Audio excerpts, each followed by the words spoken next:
Greetings and welcome back to another episode in our series of 1,000 Evidences for the Church of Jesus Christ of Latter-day Saints. In this one, number 228, is part 2 in our discussion about Paul's gospel, or rather Paul's teachings about the gospel of Jesus Christ.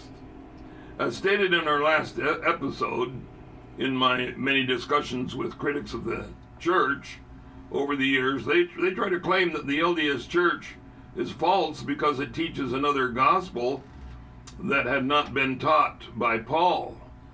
They do this by quoting Galatians chapter 1 verses 6 through 9, which warns that if anyone preaches any other gospel than that which he had preached, that they should be accursed.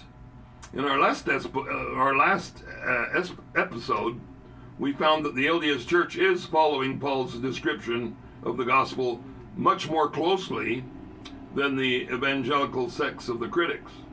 Specifically, in part 1, we talked about how the born-again gracers are not following Paul's teachings about the true nature of the Godhead, as well as the necessity of works in our journey toward salvation.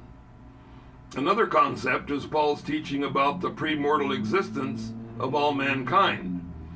In Ephesians chapter 1, verse 3 and 4, Paul taught that God our Father blessed us in heavenly places and chose us before the foundation of the world to be with him in holiness and love.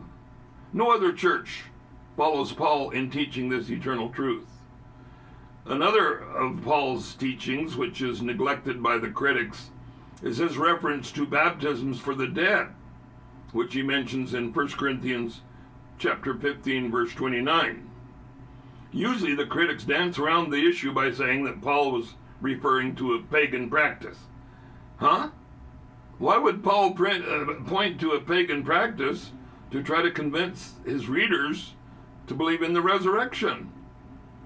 Such a desperate tactic is as ludicrous as if a Latter-day Saint were to try to convince investigators of the truthfulness of eternal marriage by pointing to the Muslim descriptions of marital relations in paradise.